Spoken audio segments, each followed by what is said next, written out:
Good evening, I'm DeMarco Morgan with the Western edition of the broadcast. As he plans a fortified border wall, President Trump apparently needs a sturdier fence around his own yard. A man with a backpack holding cans of mace hopped into the White House grounds just before midnight. The president was home. The intruder eventually arrested not far from Mr. Trump's bedroom window. It was supposed to be a quiet working weekend for the president, but with a reignited national debate over health care and questions swirling around Mr. Trump's wiretapping accusations against President Obama, things are hardly quiet these days. Here's Errol Barnett. 26-year-old Jonathan Tran of California appeared in court Saturday accused of unlawful entry. According to the D.C. Metro Police report, he claimed to be a friend of the president and that he had an appointment. He also admitted to jumping the fence. The Secret Service says at 11:38 p.m., Tran, carrying a backpack, breached the perimeter fence between the East Wing and Treasury Department.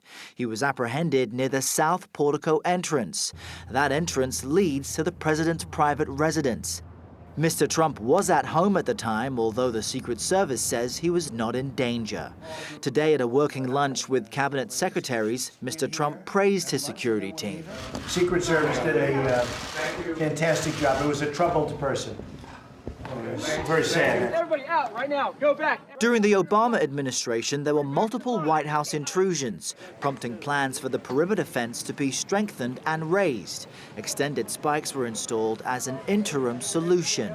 Secret Service Director Joe Clancy, who was brought in under President Obama to fix issues within the agency, retired a week ago. President Trump is still deciding on his replacement. The truth is, Kentucky is a textbook example of Obamacare's failures. Meanwhile, Vice President Pence was in Kentucky today promoting the administration's first big piece of legislation, repealing and replacing the Affordable Care Act. Hello, everybody. President Trump voiced confidence in the bill when he met with key Republican committee members Friday. And I think it's something that's just going to happen very shortly. In an interview airing Sunday on Face the Nation, House Speaker Paul Ryan said despite some internal resistance, it's the best shot Republicans have at reform. People are going to say, I wish we could do this, let's do that. That's how legislation works. Negotiations and compromises occur when you're writing law, and what we're seeing and hearing is just that. Democrats continue to resist any changes to a cornerstone achievement of the Obama era. The president really doesn't know what he's talking about when he talks about the Affordable Care Act. We'd like to work with him on that if he has the interest of the American people at heart. Now, after the midnight breach, the security level at the White House was raised to orange, one of its highest, but it is back to normal now. First Lady Melania Trump was not at the White House last night.